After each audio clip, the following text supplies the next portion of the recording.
तुम्हाला ही चकली खायला आवडते का? पण भाजणीची कटकट नको असेल तर हा व्हिडिओ खास तुमच्यासाठी. आज आपण बनवणार आहोत अगदी कुरकुरीत आणि टेस्टी बटर चकली, तीही अगदी सोप्या पद्धतीने. रेसिपी आवडली तर व्हिडिओला एक लाईक आणि आपल्या प्राचीज किचनला सबस्क्राईब करायला विसरू नका. नमस्कार, मी प्राचीज किचनमध्ये तुमच्या सर्वांचं मनापासून स्वागत. चला तर मग रेसिपी पाहूयात. सर्वप्रथम आपण चकलीसाठी पीठ भिजवून घेऊयात. एका भांड्यात घेऊयात 2 कप इतकं तांदूळाचं पीठ. हे रेडीमेड तांदूळाचं पीठ आहे. इंद्रायणी तांदूळ सोडून तुम्ही कुठलंही तांदूळाचं पीठ वापरू शकता. आता याच्यात घालूयात बेसन. हे बेसनसुद्धा रेडीमेड आहे.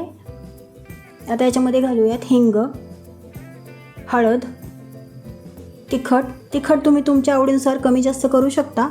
आता घालूयात चवीनुसार मीठ, 2 मोठे चमचे भरून पांढरे तीळ, ओवा हातावरती चोळून घालायचा आहे, म्हणजे याचा सुगंध छान येईल आणि चवही चांगली लागेल. हे सर्व चांगलं मिक्स करून घेऊयात आणि याच्यामध्ये घालूयात अमूल बटर आपल्याला सॉफ्टच घालायचं आहे आणि रूम टेम्परेचरवरचंच घालायचं आहे. हे पिठाला व्यवस्थित असं चोळून घेऊयात, व्यवस्थित एकजीव करून घ्यायचं आहे. हे बघा, व्हिडिओत दाखवल्याप्रमाणे याची मूठ तयार झाली पाहिजे. आता याच्यामध्ये घालूयात गरम पाण्यानेच आपल्याला हे पीठ भिजवायचं आहे. थोडं पाणी घालून आपल्याला हे पीठ व्यवस्थित असं मळून घ्यायचं आहे. हाताला चटका बसणार नाही याची दक्षता घ्या.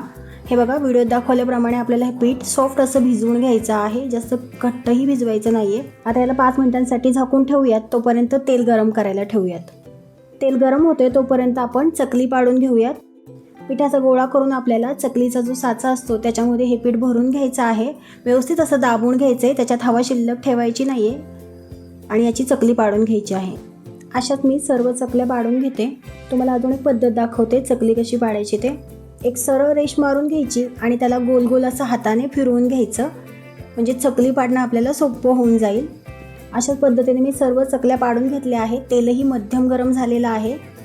आता याच्यामध्ये आपण चकली सोडून घेऊयात. जोपर्यंत चकली स्वतःहून तरंगून तेलावरती येत नाही तोपर्यंत त्याला चमच्याने हलवायचं नाही, नाहीतर आपली चकली तुटू शकते.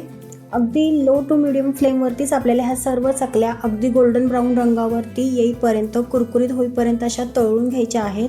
अशाच पद्धतीने मी सर्व चकल्या तळून घेते. चकली तळताना तेल नेहमी मध्यम गरमच असावं.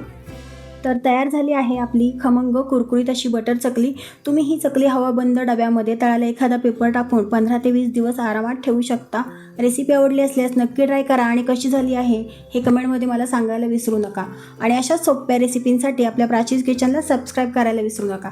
चला तर मग पुन्हा भेटूयात अशाच एका नवीन व्हिडिओमध्ये. तोपर्यंत सर्वांना बाय बाय.